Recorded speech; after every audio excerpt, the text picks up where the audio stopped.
And welcome to the Avèro Advisors live cast, where today we are going to be discussing strategic visioning around digital transformation projects. What does that look like? How do you do it? How do you do it from your own seat? I am joined today by my boss and our founder and CEO, Mr. Abhijit Varakar. Hello, AV. Good Hey, morning. morning, Yeah, Merry Christmas, Happy Merry Holidays. Christmas.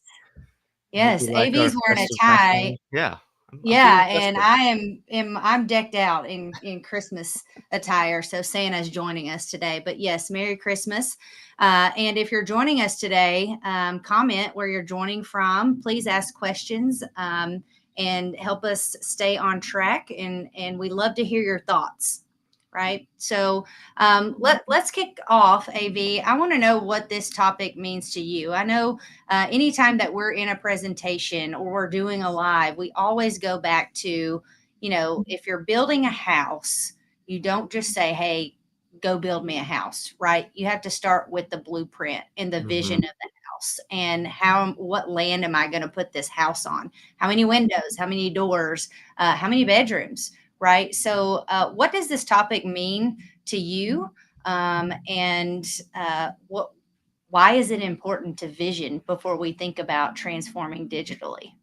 Yeah, and before I go into that, just a reminder to our viewers that this live stream happens every Wednesday morning, which then turns into our podcast and newsletter, which is really fun. And we'll throw in some links in the chat box here for you to go check it out. But going back to your question, Megan, visioning and aligning with what I consider the legislature's goals is very Yeah. important because that really reflects what the people want from you Mhm. as a city council or a county commission or a board of K through 12 organization or a utilities board.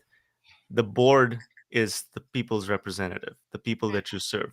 So if the board's setting some objectives, the board is setting some strategies, the board is setting some goals, that is the general direction where the organization needs to be going. So if you're doing digital transformation, ERP modernization, any kind of project or a large public works project or a school's project, it needs to always align with strategic goals that are set by the organization at the highest level, which is the council or any elected body that oversees the operations or is eventually responsible for the city, county, or the organization's performance and service delivery. So So, that's where everything starts. And going back to where we've done IT strategic plans and presented to council, we always make it a point, right, to tie our recommendations to strategic goals or council goals for the year, for the next 3 years. So it all comes together. It's not just technical mumbo jumbo that, council members who tend to be firefighters, teachers, dentists don't necessarily understand all of the jargon. So you always have to tie it back to strategic goals. so, so how can leaders ensure their digital vision is flexible enough to adapt to the council or multiple departments and the end user? I don't think it's a matter of flexibility. I think it's a matter of communication and teaching. Mhm. um, we always say a lot of what we do is education and teaching before we actually get to do the work, right? People are not necessarily up to speed with gov tech or tech of any kind. They're just looking for outcomes. So in a similar vein, CIOs or whoever's running these transformation projects need to be clear about what they're going to deliver to Mhm. the end user, what they're going to be delivering to the council, to commission, to the citizens of the organization, right? People they serve. So we're and it's a great topic because we're about to do a shoot on and a video series on how to communicate between Yes. CIOs and business council, because a lot of times what we see is that's where things fall apart.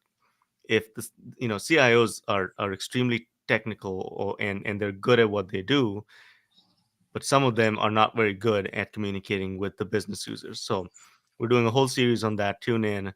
But back to your question, it comes down to communication. It What are does. we what are we telling the people that matter that we're going to deliver to them or to their constituents? So, in your opinion, what are some effective ways to communicate this vision or to come up with the vision and then, distribute it What are some effective ways to communicate? I think you have to take advantage of things that are already going on, right? Okay. The councils are doing council meetings, they're doing council retreats, they have council meetings every month or twice every month. Take those opportunities to get engaged with council members. Take those opportunities to understand what their pain points are, what they've been elected to do, how they're uh, going about their responsibility, what's important to them. And it's an ongoing thing. You can't just say, here's our IT strategic plan and council, please give us money to implement it. That's when it doesn't go so well, right? Because Right. that's when you'll be questioned in public in a council meeting, and that's not the best venue to have that discussion. So constant touch points, constant communication, and the formats can vary. Like I said, you go attend meetings, go to council retreats if you're permitted to do so, but seek out opportunities to just talk to council members one on one, so that they can then talk to each other, and then if you have a real agenda item to bring to them to vote on, it becomes a lot easier. But ongoing communication, frequent and early and often, like we say in our project management approach to things. So, when we're talking about visioning, in your opinion, how much research, I can't talk today, excuse me, research should go into um, planning, research on digital transformation, what other counties, what other cities, what other organizations are doing before you really sit down with your team to, set the bullet points to set a vision? Again, it's ongoing. You can't Yeah. take a snapshot, right? If you want to really be on top of things, this is where we excel, right? Because of Yeah. the breadth of our services and the reach we have, we know what's going on in the industry at all times. So take advantage of that. Not, it could be us or some other consulting firm, preferably us, but keep an eye on the industry. Go to conferences, study articles and newsletters and vendor material, right? Those Yes. guys put out a lot of stuff that's new in the market. So again, it's not a one-time thing, but yes, you have to call on references. If you're buying a certain service and you're about to pull the trigger, make sure you're calling on references. If you have an RFP process and there's references in there, we tend to put our most favored references. Why wouldn't you? So do the vendors. So take that with a grain of salt and do your own research as much as possible. Um, and again, it's an ongoing thing. You can do it right before you make a purchase or you're about to make a decision. But as a CIO, as a council, as a city manager, you need to constantly be educating yourself. Uh, and it's not always a classroom education. Right. And gathering multiple opinions, right, Yeah. from different areas and different organizations for sure. So, in your opinion, what are some key components of a successful digital strategy? Well, our philosophy is three pronged, right? Yeah. It's you need to take care of cybersecurity first, and we've talked at length about what that means. But at a council, you're talking about public sector organizational goals. Number one is safety, right? You need Yeah. safety of your people, of your premises, of your infrastructure, and now it's data, uh, Yeah. which applies to all of the above. So keeping that in mind, cybersecurity is the number one priority. You have to patch your holes, make sure you're not vulnerable. And again, that's not a one and done thing. It's an ongoing thing. So that's where the team comes into the picture, who you have as partner organizations, you have an MSP that works with you. All of that needs to be buttoned down. The second key facet or pillar, as I call it, is your IT infrastructure. What's the core technology stack that you're running on. You may have outsourced stuff, you may have things stuck in the cloud or with a managed services provider, but you still have some core infrastructure in your buildings that help you stay connected, help you stay backed up, help your people obtain Wi-Fi when they come in, digital signage, all of that still exists, even if you are a mostly cloud or software as a service organization. So second is infrastructure needs to be resilient. It needs to be have enough bandwidth. You need to have fail safe. So if something fails, you can roll over. You need to have a DR site. That's infrastructure and ties closely into with cybersecurity. And the third is enterprise systems. Yeah. And by that, we mean the software you use on a daily basis. How do you create purchase orders? How do you do work orders? How do you track your assets? How do you bill your customers for utilities? How do you apply for grants and track them? Just your general, what we call business applications and how they're managed, how modernized they are, how much they foster an environment of efficiency and automation and transparency where needed. So those three are critical pillars of any digital transformation strategy. And you need to layer on top of that constant change management, education, organizational development, um, because changing technology, as difficult as it is also the easier part of any transformation. Change management is critical. People management is critical. Taking people along, not just by dragging them along, but making them understand how this impacts not just their jobs, the organization, but the general public, right? When you implement Right. a new utility billing system, you're going to open it up to the public to pay bills online so they don't have to come into the utilities building or city building. It impacts everybody, so you can't take it for granted. So change management and communication with the end user is absolutely critical. So those are 3.1 ish pillars, and it's evolving, so we might come up with more. Yes. So one of the things I kept hearing was understanding your current digital landscape, right? Which brings Mhm. us to our next topic in this live stream. So, why is it important to understand your current infrastructure to be able to move to a newer operational efficiency, I guess, or a newer technology? um, I think efficiency is the key component there, right? And we've talked again at length about what that might mean to someone. It's different, right? Efficiency is different to different people. Of course, in Hmm. an engineering sense or finance sense, it's easy. How can you get the most output for the lowest dollars or energy used or material used? Um, in technology, it tends to be a little different because efficiency could mean different things to different departments, to different people. So arriving at the definition of what we're after early on is really important. This is where business process redesign comes in the picture. This is why Yep. we talk about doing this upfront, right? We are always talking about don't just go and buy something. See how it fits into your overall strategy. See how it fits into your uh, current structure, how it fits into your current um cybersecurity posture, infrastructure, and other applications you might be using.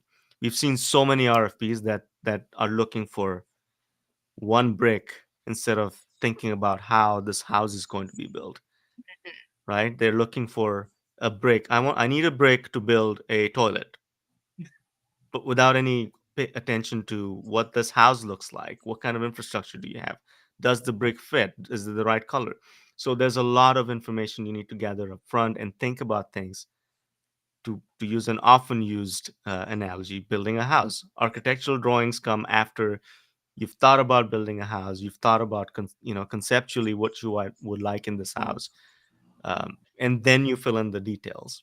You can't just go to a contractor and say, "Hey, how much for a house?" They'll tell you based on how you're dressed, how much for a Well, house. and you understand your current living condition, right? You understand what your current home is in order to make a better home, right? Hmm. And you understand what it looks like and how much space you need in a Yeah, closet or yeah, in a room.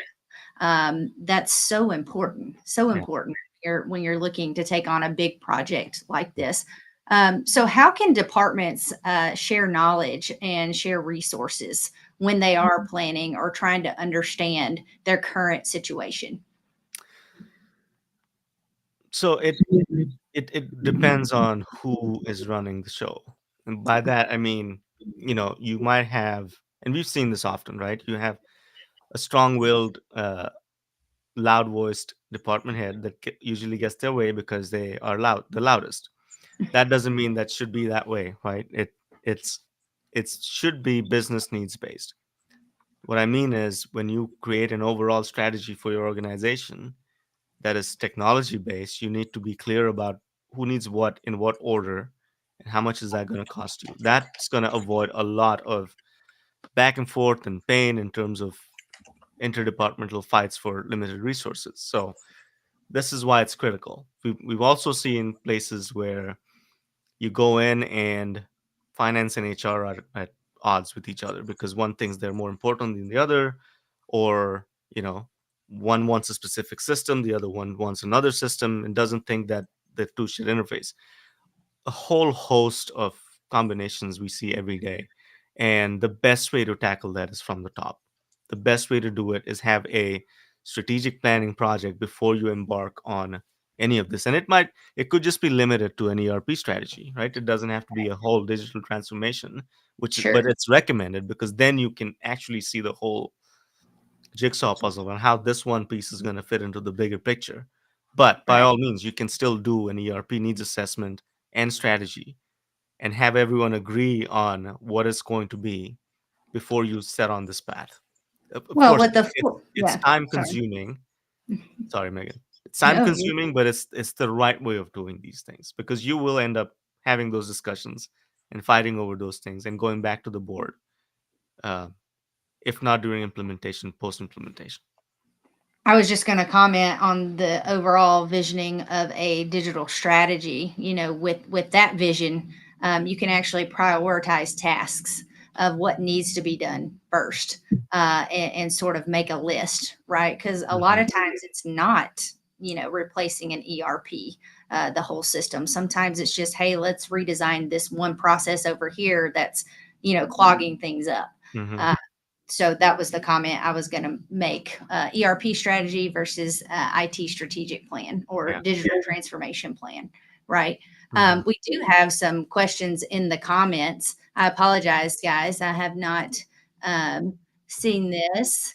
So, how does ERP modernization directly impact the quality and efficiency of services provided to the public? Good question. Usually it doesn't, meaning it's the tip of the iceberg that the public see, right? You may see if your city or county has included utility billing in part of their ERP, then you're gonna see the tip of the iceberg being the public facing customer portal, right? You log in to Mhm. see what you owe, to pay the bills, to dispute, to start a new account, to close an account if you're moving. That's one example, and there's several others, right? The city might be using some open data portals that really give you access to data sets, that give you access to the reporting dashboards. um, there's lots of ways that an ERP modernization can impact the public. um, Historically we've seen that these systems have not been able to be open to the public. You need a third party, overlays to provide that HTML interface. And now you can buy third party interfaces or whatever ERP system you have. More often than not, will have a public facing portal that you can use. Lots of use cases. And what advice would you give to public sector leaders who are considering or are in the early stages of an ERP modernization project? That's a good question, too. I would, you know, slow down. Mm-hmm. This isn't something you're going to do overnight or within a year or in 6 months. The second thing is really think about what outcomes you're looking for. Because if Mm-hmm. it's public sector leaders, and by that I mean the legislatures, councils, commissions, they're not in the day to day of the operation of the organization, right? They're high level. They're setting the path. They're approving the leadership, and they don't necessarily understand the nitty gritty. Right. So take the time to understand it. Don't just dictate that you want a certain thing done by a certain time. That's not how these things work. Think about the outcomes, agree on the outcomes, assign responsibility to the right people within the organization, and have a plan before you do anything else, before you approve any sort of purchase, unless it's an emergency. Really look at the planning aspect of this, how it fits into the overall strategy, how it goes back and fits into your council goals. Um, and that should be the first step. Yes, get a holistic picture of Hmm. what this means to you and to your organization. Katie and I talked a little bit about this last week. Hmm. Don't always believe what your software vendors tell you, because they are going to tell you, hey, you can get this done in 6 months. And that is not logical. It is not realistic, especially if you are really wanting to dive in and make necessary changes to where your day jobs are more efficient, right? Hmm. So, like AV said, the outcomes are important because those outcomes then become almost your requirements, right, for what you want in a software. Yeah. And then, if the software can't provide that to you, then you have some problems, big problems. Yeah, Uh, and think of it as a funnel, right? You have to right. stuff the funnel with all kinds of ideas, and think out of the box. Go research. This is when research comes in handy. Yep. And when we do an ERP needs assessment or an ERP project, we do a lot of we do a lunch and learn where we'll bring in a vendor just so that the users can see what a modern system looks like before Hmm. they start thinking about requirements. Because a lot of times these users that have been using the same system for 30 plus years, they don't know what a modern system looks like. Right. So to get the juices flowing, we bring in a vendor, non-committal, pre-RFP, and it really, it could be anyone, whoever's available at the earliest time we bring in, and that helps end users think about what's new and what's exciting and what they want in their new system. And Hmm. then you stuff that into the funnel, and then you refine it based on what's realistic, how it interfaces with the other systems, um, or does something like that exist or not. I've seen some really pie in the sky wish list items that you could custom make, but it's going to be more work than benefit, so it doesn't make it to the final requirements list. This wasn't on my list of things to talk about, but I think it is important, and we are fixing to do a whole video series around this. So, when we're talking about setting a vision for the overall organization, where does my IT department fit into this? And what role should they play, and what role should they not play when we're talking about digital transformation? So it's a critical role, right? It's often misunderstood as the most important role, right? And like, in talking to CIOs across the country for almost 20 years, it's apparent they're good at the CIO. They're good at the infrastructure, cybersecurity, or they should be. Um, but you can't expect them to be good at every very specific business use case that you have in mind. You can't expect them to be experts at housing authority business. You can't expect them to be experts at K through 12 business side of things. So that's where things tend to fall apart, is when a CIO is handed a large ERP or digital modernization project, and when they step outside of their core areas of expertise, and people expect them to know everything. So, not seeking help from department heads, other SMEs, getting their inputs is detrimental to projects. So, if you're going to run a large scale ERP or financial system implementation and you don't talk to the CFO or the accountants, then what are you doing? Right? It's not, Mhm. this goes back to, what does going live mean? Does it mean that all of your lights in the data center are green? Or does it mean that your accounting clerk can run journal entries and make payroll on that particular day? So the role of the CIO is very critical. With hosted services, with software as a service, everything going to the cloud, the CIO is critical in making sure that you have great connections to the internet, to cloud systems, that you're secure, not just by giving uh, antivirus software to every desktop, but that you're keeping up with the patching, you're keeping up with your SIM, you're paying attention to notifications that your cybersecurity systems are throwing out, that you have your policies, procedures, and manuals in in top order, that if there is an incident, you know exactly what to do. Your people know exactly what to do. You should be the chief education officer for the organization as far as cybersecurity, modern systems, modernization, almost like an internal consulting firm.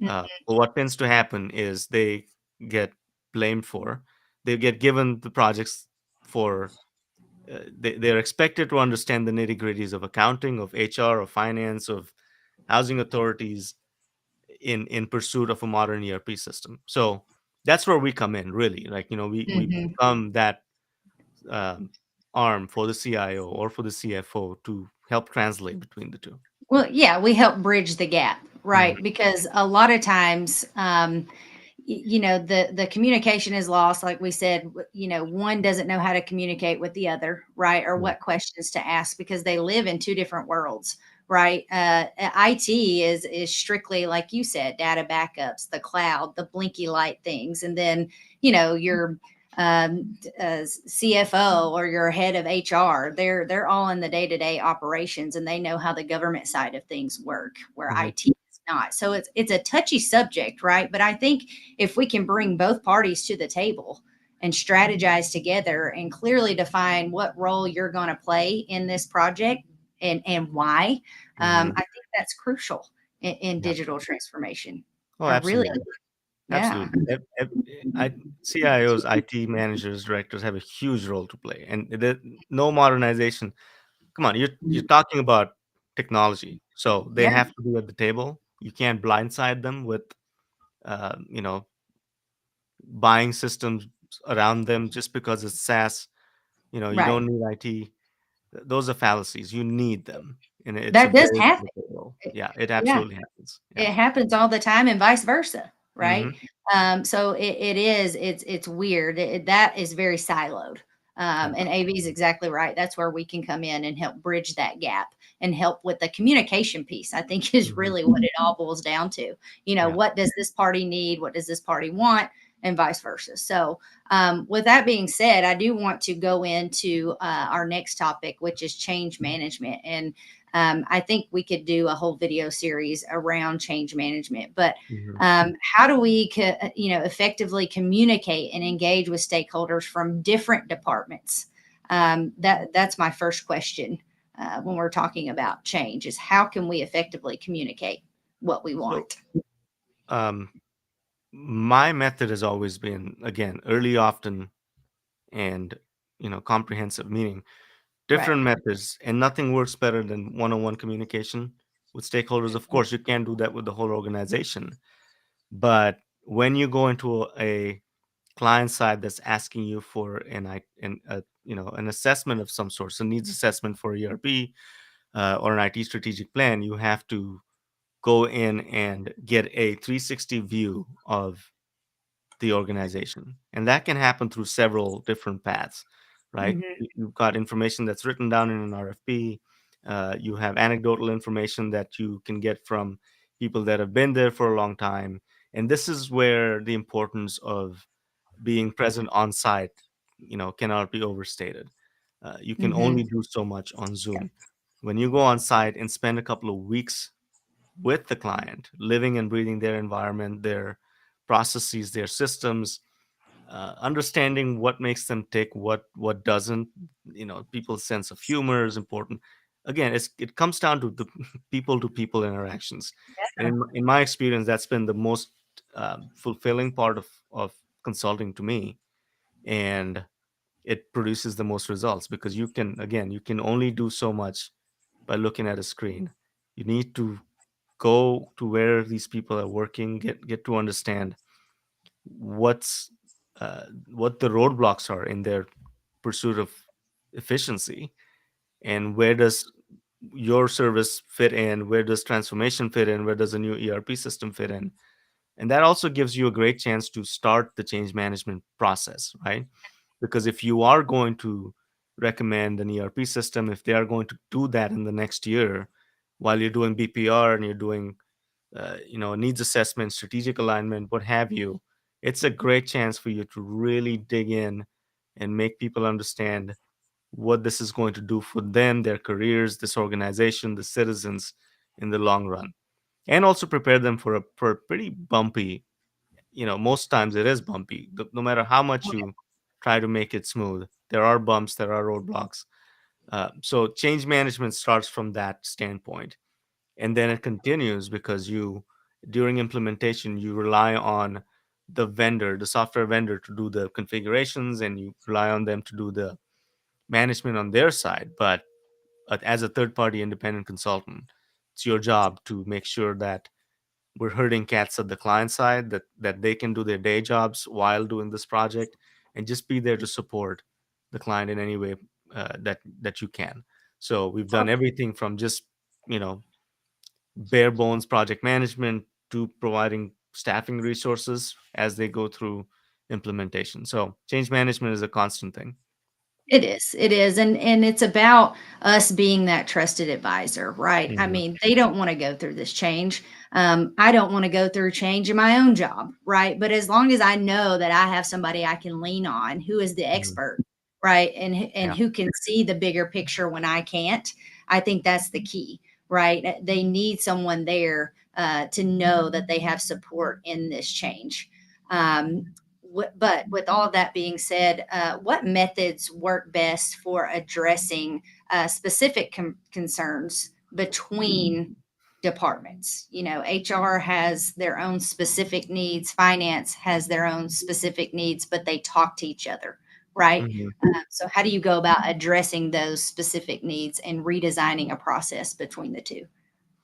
Well, those two are distinct Hmm. department function, but at the same time they share so much. They're the core business functions within any organization. You're managing your money and your people, and the needs are different from a functional standpoint, but we need to make them understand how these two combine to deliver value to their end user.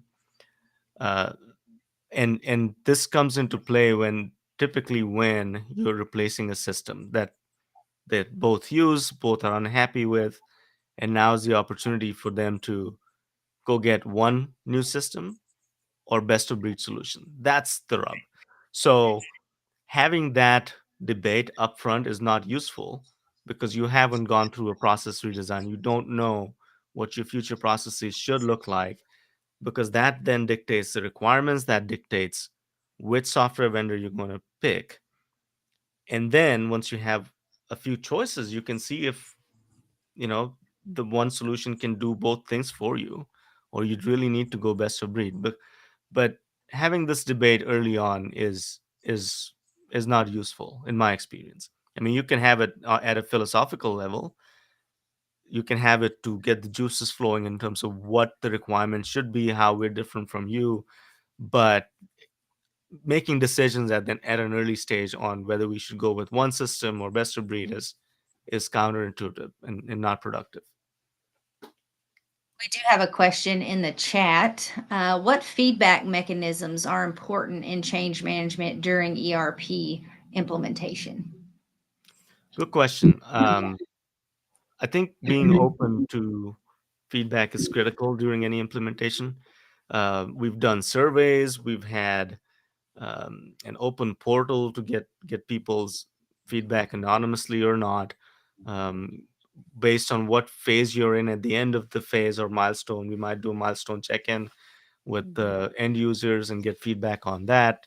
At the end of the project, after go live, we definitely want to get feedback, and that dictates not only the project team's performance, but how this product is going to be used in the future, and how it's going to improve operations for the client. So really important to have feedback, and an open door policy.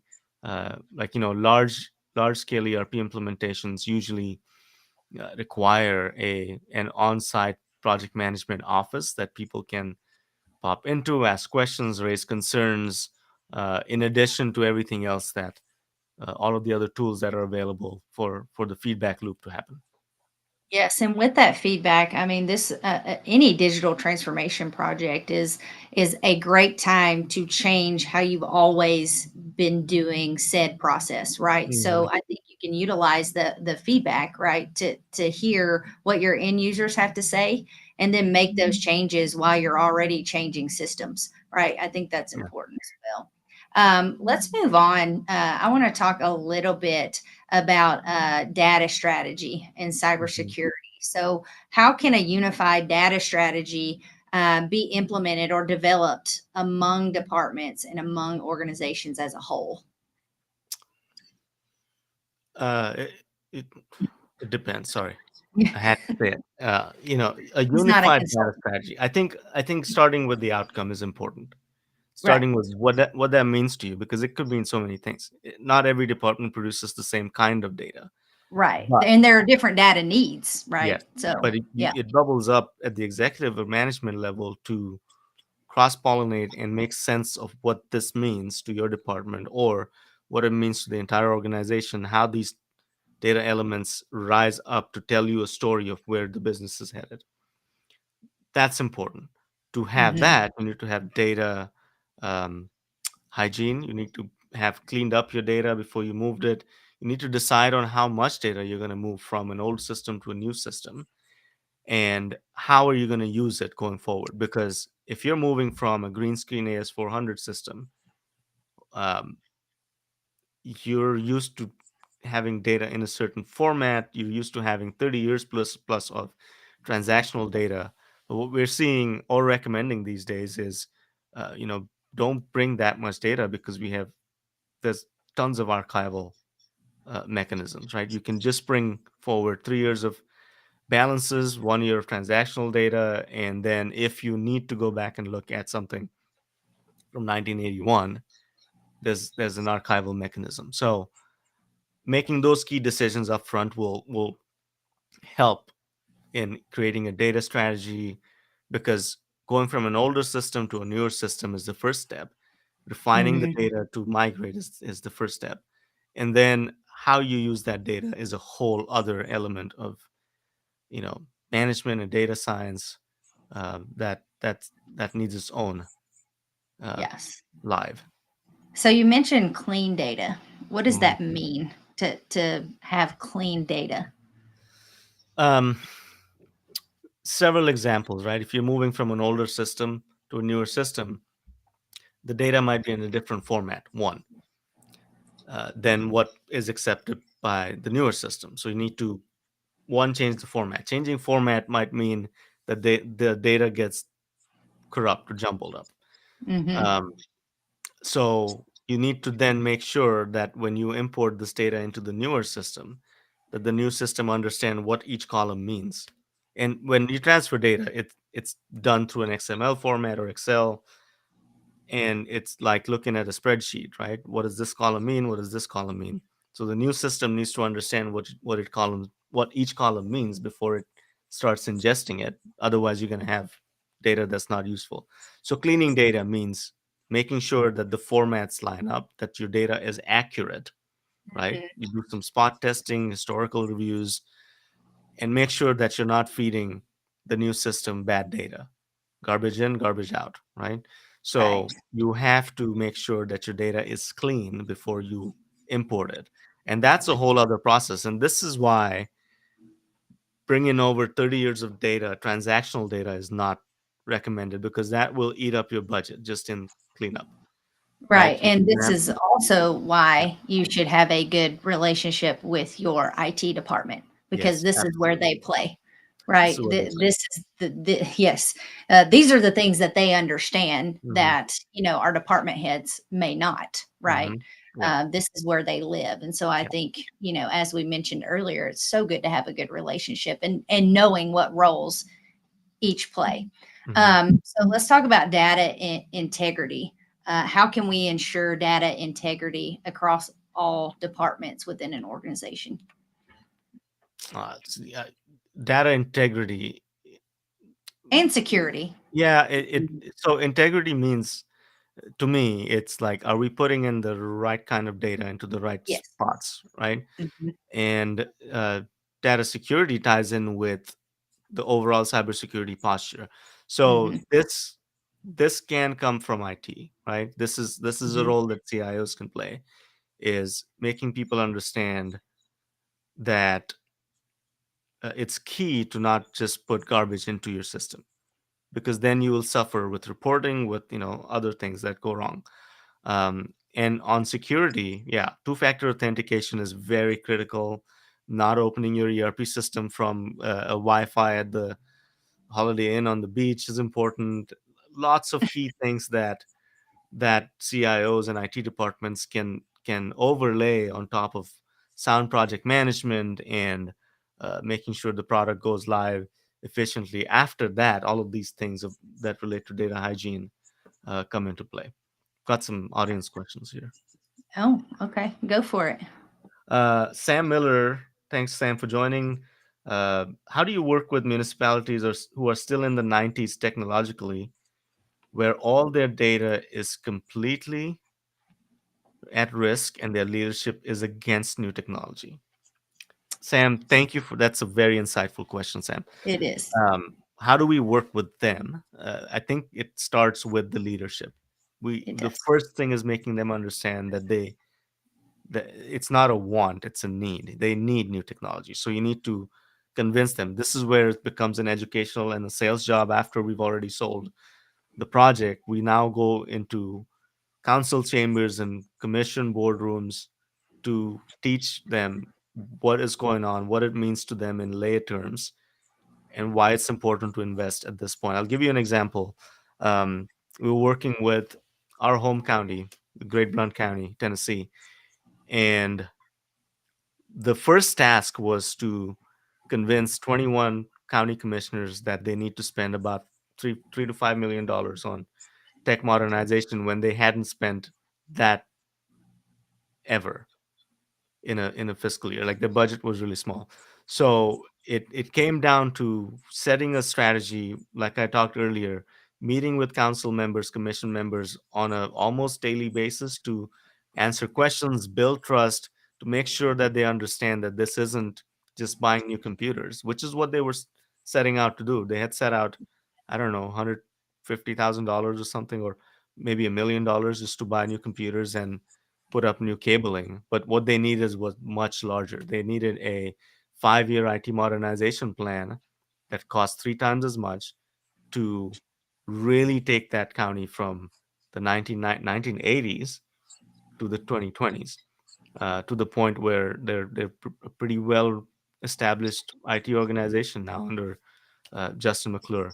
Um, but really it starts with leadership, and you have to it has to be a sales job. You have to sell it. You can't tell them you need something.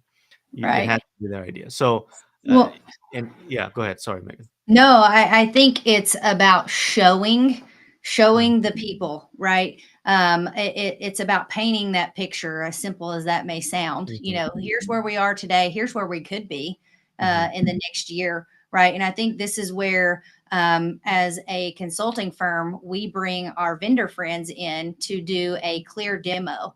And they discuss where data lives and how it's transferred, and how easy it is to Hmm. enter. And then also, I think the story is, how does this not only impact my organization, but how does it impact the citizens that we serve? Are we still taking in, paper applications? How long is the process to take that paper application, scan it, put it in a file, take it to 10 different departments, get a stamp, and bring it back, right? Like, how many days, how much time do we save? I think, showing them the benefits Yeah. of what a new strategy could do for them in their day jobs is key as well. I, and I'll add that it's important to have leadership, someone in there that gets it. Right. In the case of Blount County, it was the CFO, and they brought us in to then spread the word and convince others, and it was a long process before we even got to the part of implementation. So it's important that leadership from an execution perspective, from the mayor's office, gets it, and they push down the change, because you can't do it alone as a consultant or as a CIO. You need the partners in the mayor's office and the city manager's office that get the big picture and allow you the freedom to um, go through the organization and make change happen. Yes, yes. But again, going back to our overall topic, it's just important to know what you want those outcomes to be and what the overall vision is Hmm. for the organization, and we can most certainly help you with that Mm. if you need our help. Just a small plug. Well, Kent has a comment. So true regarding data hygiene. Bad practices cost major dollars. Sure do, Yes, Kent. Thank you for joining us. yes. How can we ensure that our vendors are using good data practices? Uh, I don't think we can ensure it. We can certainly set the stage and expectation for it.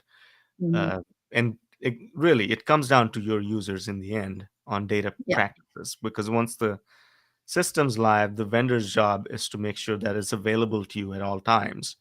And they're not so much responsible. They're responsible for data security and keeping it backed up, but not necessarily Yes. for the hygiene.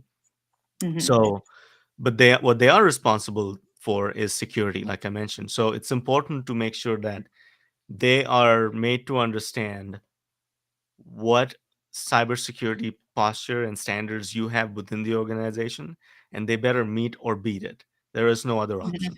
You can't They can't come to the table and say, well, we don't meet your CSEC standards, but still buy our product. That's a no-go. So when we do requirements definitions for our clients, we have a whole section in there that dictates what our posture is, what the client will accept at a minimum as far as your security standards, and how the minimum standards at which we will let you host our data, because it's critical.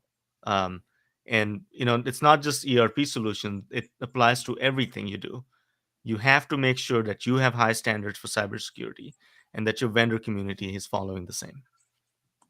Yes, absolutely. So, as we wrap up today, I want to talk a little bit about measuring success because I think it's important once you set the vision, once you make the changes. How do we know that the changes are made? And how do we know that those changes continue to stick? Right. Mhm. So, how do we measure a successful digital transformation project? One is, did you achieve your outcomes? So going Yeah. back to the initial thought, Hmm. set a stage for outcomes, set a stage for your vision, and did you achieve it? A great example is our client, the city of Wilsonville, Oregon. I did a strategic plan for them in 2016, and they reached out again in 2022 and said, we would like to redo the plan. And more often than not, the plans that we make don't get implemented because run out of funding, political turmoil, what have you. Wilsonville actually completed everything we had recommended. Well, 90% of it, which was great to see, right? So now the challenge was, how do you top that? Because when the bar is set low, it's easy to create an IT strategy. But they had, done everything. They had followed the plan, and now the challenge was taking them to the next level. So that was a great success because we could look back and say, what was recommended, gosh, 8 years ago, and how much they have done in the last 8 years.